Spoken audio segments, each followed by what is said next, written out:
सात संगत जी, प्यार से कहिए धन निरंकार जी। सात संगत जी सतगुरु माता जी के दिए हुए वचनों पे चले और सेवा सत्संग सिमरन करते रहे।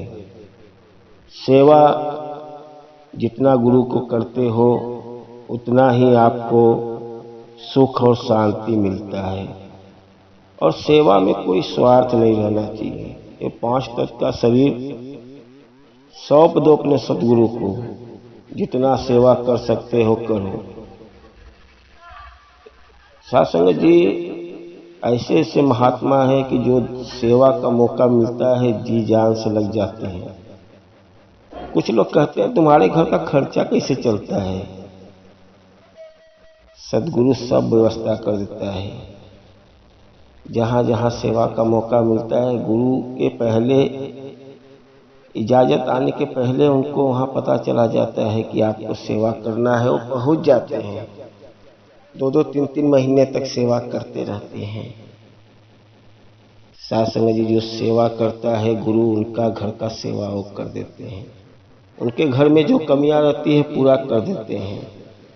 सासंग जी छोटी सी कहानी है, वीडियो अच्छा लगे तो लाइक सब्सक्राइब कर दें। सासंग जी बहुत पहले की बात है। एक राजा अपने भवन में बैठा हुआ था, सभी मंत्रियों के साथ, सिपाहियों के साथ। उसके मन में विचार आया कि अपने महल के बाहर एक सुंदर सी मंदिर बनाया जाए। मंदिर बनाने के लिए गांव में खबर हो गया कि जिसको जो सेवा करना है करो। कोई धन का सेवा कर रहा है, कोई तन का सेवा कर रहा है, कोई मन का सेवा कर रहा है।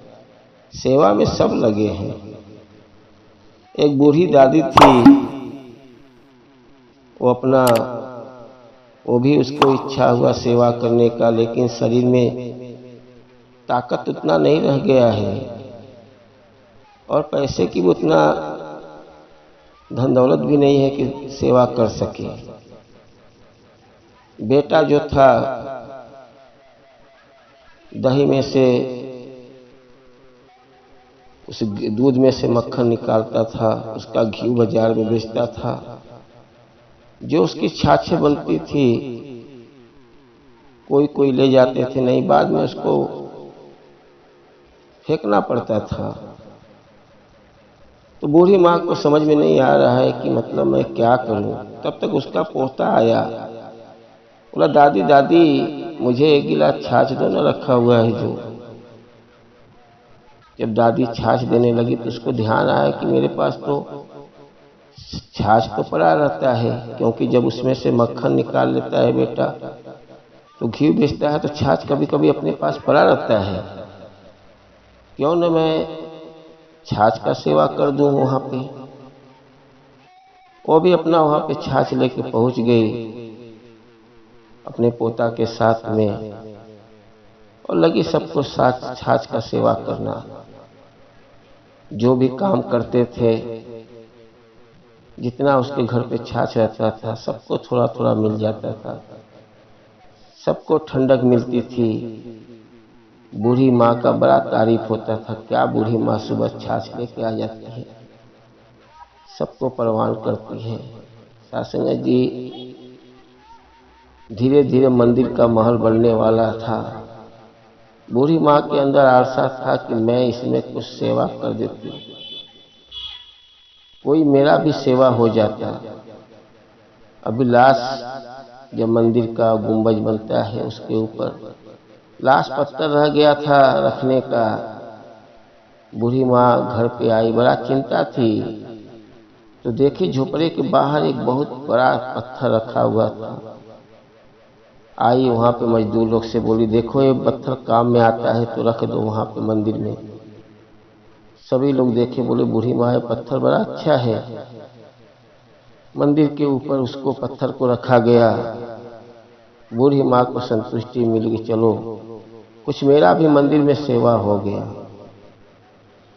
बूढ़ी माँ घर पे आई, राजा के अंदर बहुत खुशी था कि मैंने बहुत सुंदर मंदिर बनवा दिया, ये मेरे वजह से बना। राजा सोया था, स्वप्न में विष्णु जी आए और बोले राजा साहब, ये मंदिर में योगदान बूढ़ी माँ का बहुत है। बूढ़ी माँ के सेवा पे मैं बड़ा खुश हूँ। बूढ़ी माँ ने बड़ा दिल लगा के सेवा किया है, मैं उसके ऊपर प्रसन्न हूँ। कह के चले गए और जब राजा का नींद खुला तो बड़ा सोचने लगा कि ये तो निर्माण मैंने किया, लेकिन बूढ़ी माँ का तारीफ बढ़ रहा है।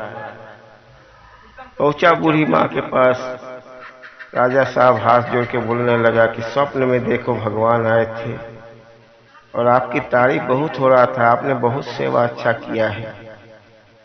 बूढ़ी माँ के आंसू नहीं रुक रहे हैं।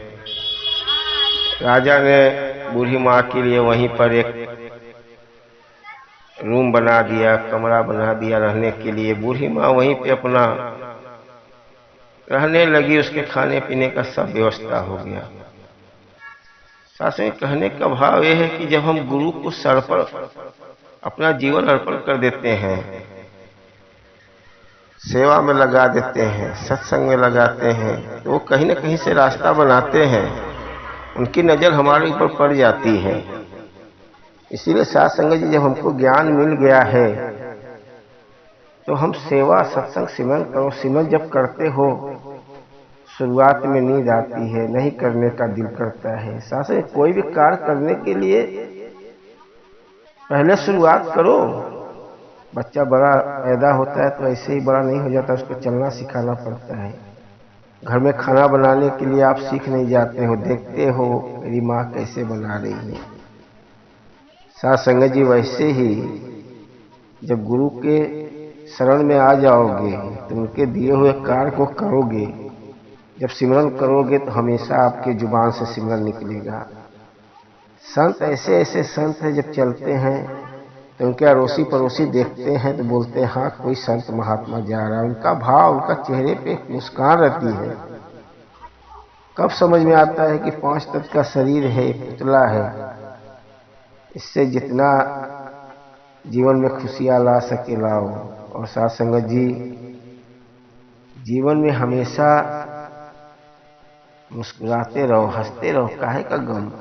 जब हमारा चलाने वाला मालिक मेरे ऊपर बैठा है तो हम काहे का सोचें, हम काहे का चिंता करें। जो करेगा सतगुरु करेगा, उनके ऊपर छोड़ दो। आप जब उनके शरण में चले जाते हो तो कहीं न कहीं से रास्ता बना ही देते हैं, आपका हर काम पूरा होता है। विश्वास रखो। आओ साथ संगत जी, दास से कोई गलती हो क्षमा करना, और सेवा जितना हो सके तन मन धन से करते रहो। सब गुरु आपका काम पूरा करेगा।